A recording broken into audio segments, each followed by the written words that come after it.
नमस्कार जय जगन्नाथ स्वागत जनाऊँगी आजिर एही जीके वीडियो को। आज आम आलोचना करबा जीके रो किछि महत्वपूर्ण प्रश्न और उत्तर। चलतु प्रश्न गुडी को आलोचना करबा। आजिर प्रथम प्रश्न हेउछि कौन खाइबा द्वारा स्मृति शक्ति वृद्धि होई थाए। ए क्षीर, बी बादाम, सी घिओ, डी मांडिया। दर्शक बंधु आपण मानंकु 5 सेकेंड समय दिया जाउछि। जदि उत्तर जानिछंती ताहेले कमेंट बॉक्स रे लिखि जणाइबे।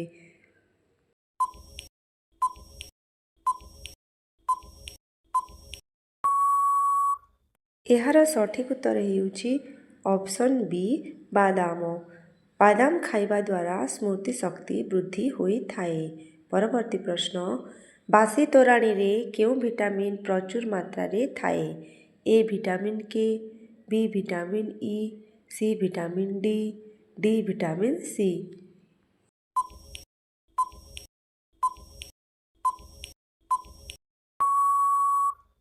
एहार सठिक उत्तर हेउछि ऑप्शन डी विटामिन सी। बासी तोराणी रे विटामिन सी प्रचुर मात्रा रे रही थाए। परवर्ती प्रश्न केउ पानी पीवा द्वारा शरीरर क्षत खूब शीघ्र भल होई जाए। ए हलदी पानी, बी उषुम पानी, सी लेंबू पानी, डी लवंग पानी।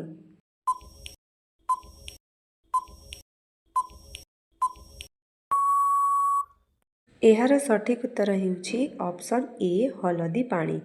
हलदी पानी पीवा द्वारा शरीरर क्षत खूब शीघ्र भल होई थाए। परवर्ती प्रश्न मूला सहित कौन खाइबा द्वारा चर्म रोग समस्या होई थाए। ए गुड़, बी महू, सी क्षीर, डी दही।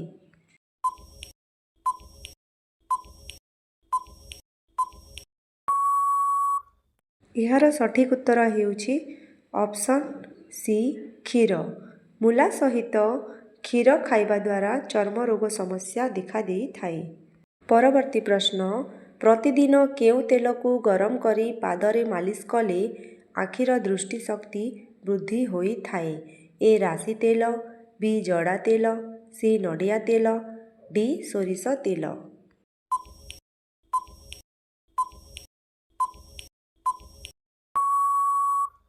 एहार सठिक उत्तर हेउछि ऑप्शन डी सोरिष तेल। प्रतिदिन सोरिष तेल को गरम करी पादरे मालिश कले आखिर दृष्टि शक्ति किछि दिन मध्यरे भल देखा देई थाए। परवर्ती प्रश्न केउ पत्र को बाटी खाइबा द्वारा डायरिया रोग खूब शीघ्र भल होई जाए। ए निम्ब पत्र, बी पिजुली पत्र, सी तुलसी पत्र, डी बेल पत्र।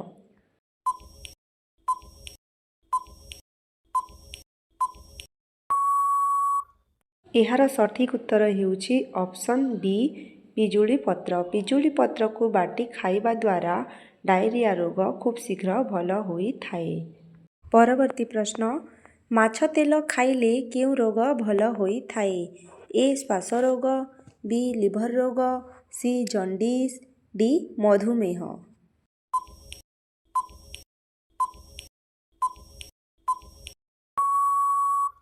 एहार सठिक उत्तर हेउछि ऑप्शन ए श्वास रोग।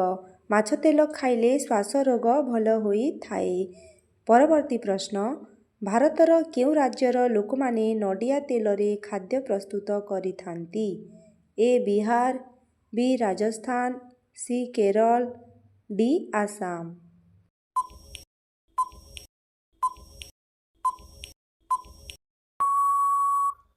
एहार सठिक उत्तर हेउछि ऑप्शन सी केरल। केरल राज्यर लोकमाने नडिया तेल रे खाद्य प्रस्तुत करिथांती। परवर्ती प्रश्न केउ फल पोड़ी खाइबा द्वारा थंडा और काश रोग भल होई थाए। ए आंब, बी पिजुली, सी बेल, डी कदली।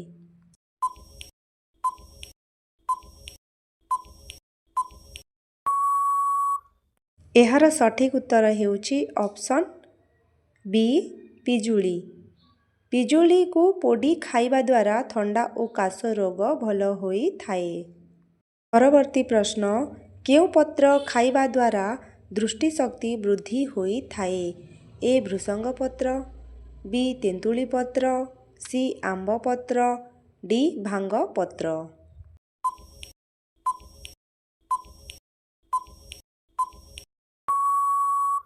ଏହାର ସଠିକ୍ ଉତ୍ତର ହେଉଛି ଅପସନ୍ ଏ ଭୃଷଙ୍ଗ ପତ୍ର। ଭୃଷଙ୍ଗ ପତ୍ର ଖାଇବା ଦ୍ୱାରା ଦୃଷ୍ଟିଶକ୍ତି ବୃଦ୍ଧି ହୋଇଥାଏ। ପରବର୍ତ୍ତୀ ପ୍ରଶ୍ନ, ସକାଳୁ ଖାଲି ପେଟରେ କେଉଁ ପାଣି ପିଇଲେ ଗ୍ୟାଷ୍ଟ୍ରିକ୍ ସମସ୍ୟା ଦୂର ହୋଇଥାଏ? ଏ ପଇଡ଼ ପାଣି, ବି କିସମିସ୍ ପାଣି, ସି ଅଦା ପାଣି, ଡି ଜୁଆଣି ପାଣି।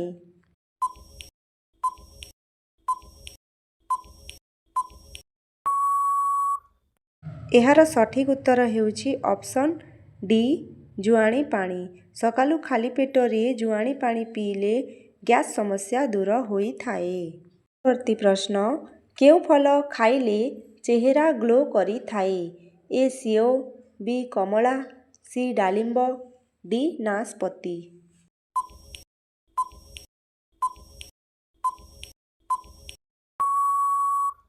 ଏହାର ସଠିକ୍ ଉତ୍ତର ହେଉଛି ଅପସନ୍ ବି କମଳା। କମଳା ଫଳ ଖାଇଲେ ଚେହେରା ଗ୍ଲୋ କରିଥାଏ। ପରବର୍ତ୍ତୀ ପ୍ରଶ୍ନ, କେଉଁ ପତ୍ର ଖାଇବା ଦ୍ୱାରା ୟୁରିକ୍ ଏସିଡ୍ କଣ୍ଟ୍ରୋଲରେ ରହିଥାଏ? ଏ ବେଲପତ୍ର, ବି ପାନପତ୍ର, ସି କଲରା ପତ୍ର, ଡି ମେଥି ପତ୍ର।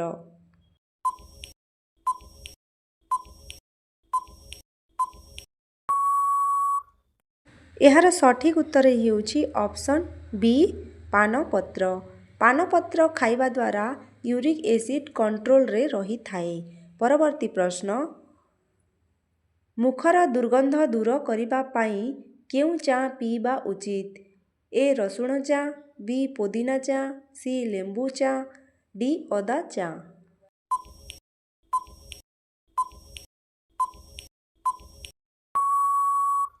ଏହାର ସଠିକ୍ ଉତ୍ତର ହେଉଛି ଅପସନ୍ ଏ ରସୁଣ ଚା। ମୁଖର ଦୁର୍ଗନ୍ଧ ଦୂର କରିବା ପାଇଁ ରସୁଣ ଚା ପିଇବା ଉଚିତ। ପରବର୍ତ୍ତୀ ପ୍ରଶ୍ନ, ଶୋଇବା ପୂର୍ବରୁ ଗରମ ପାଣି ସହିତ କେଉଁ ଜିନିଷ ଗୋଟିଏ ଚାମଚ ଖାଇଲେ ସକାଳୁ ପେଟ ସଫା ହୋଇଯାଏ? ଏ ଚିନି, ବି ମିଶ୍ରି, ସି ଜିରା, ଡି ଇସବଗୋଲ।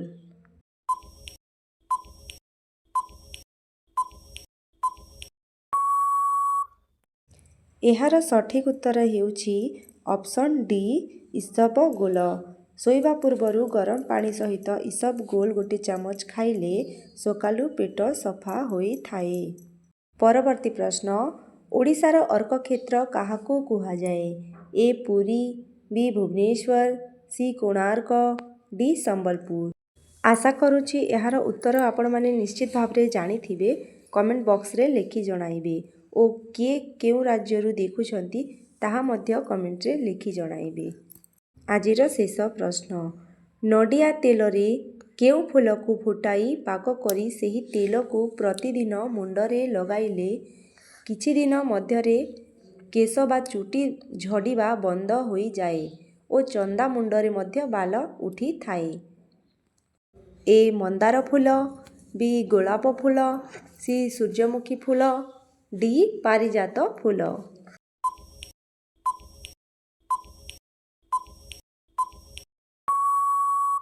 ଏହାର ସଠିକ୍ ଉତ୍ତର ହେଉଛି ଅପସନ୍ ଏ ମନ୍ଦାର ଫୁଲ।